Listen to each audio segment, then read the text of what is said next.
Okay, since I had my ant tying stuff out, I might as well do a little video of my Spant pattern. And for those of you keeping historical reference, this was the first fly that I ever did for Fly Fisherman magazine way back in the day. And this is a little flying ant pattern that I came up with years ago. So I've got a 100 SP size 16 here in the vise, and I'm going to start some black 14-aught Veevus. And let's do this one. Let's do this one. We'll do rust and black. And you know, obviously you can use whatever colors you like. But I'm going to take some rusty brown superfine dubbing, and I'm going to take and put this on very tightly and very thin. And I'm going to start to build this back end. And I want to sort of keep this a little heavy toward the bend of the hook. And I'll start just in front of the hook point here and work back just slightly around the bend.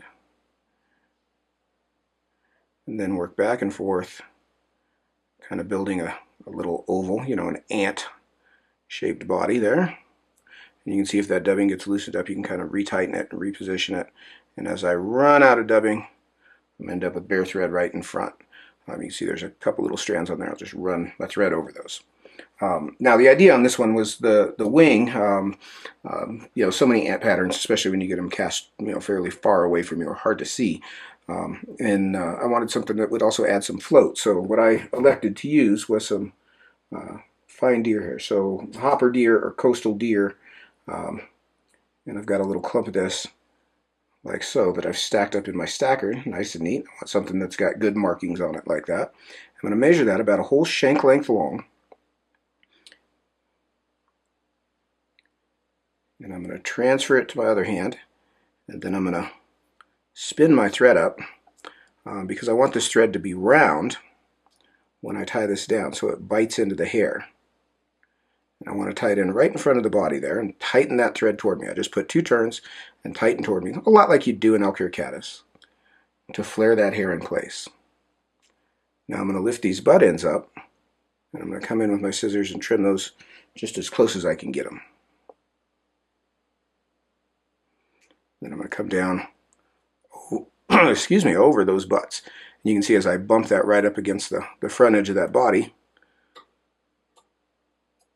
that hair will flare out a little bit.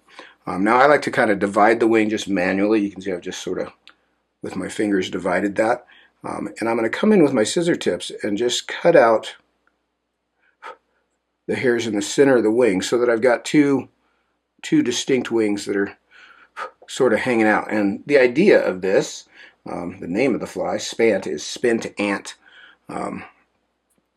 Crafty, huh? Yep, I thought you'd like that. So I just want to cut those centers out, and you know, this gives you a chance to sort of even things up. I'm pretty even there though. So I've got 2 spread wings like so. Now I'm going to come in, and to put my hackle in, what I want to do is I want to smooth this base out. You can see we've got a little bit of a lump there. And I'm going to use, on this one, I'll use a brown hackle. And again, this is something that I've just sort of come onto in the last few, I don't know, weeks, I'll say. But on these ant patterns, I'm trying to keep them sparse. I'm going to strip one side of the feather. And it's the inside of the turn. That's the side that's going to touch the hook when I wrap the feather. And then I've also stripped just a little bit off the base. And I'll tie that stem down good and tight. And then again, I'm just going to make a few turns here, but you can see there's a big gap between the back end of the fly and the hackle. I want to leave that waist. And then I'll tie that brown off. Come in and trim my feather out. And then we'll just, what did I say, black? We'll do black on the front end here. I'm going to take a little pinch of black superfine dubbing. And while I'm here, I'll run my thread base up to the hook eye and back to about the middle of that front end. And I'll put my black dubbing on.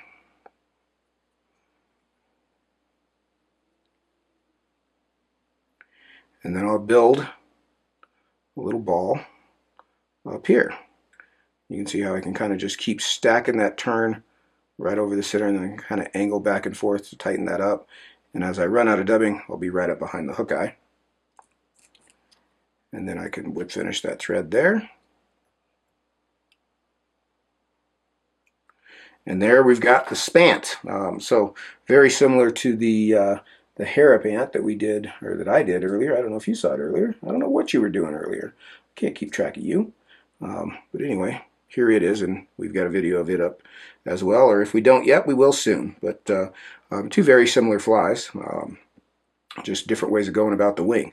The Spant does have a little more surface area. It does float a little bit better. So, you know, if you're fishing it through riffly pocket water kind of thing, makes the fly a little more buoyant with that hair wing. I also find it's a little bit easier to see because that wing does stick up. The harrop ant for flat water stuff is a go-to, no doubt about it.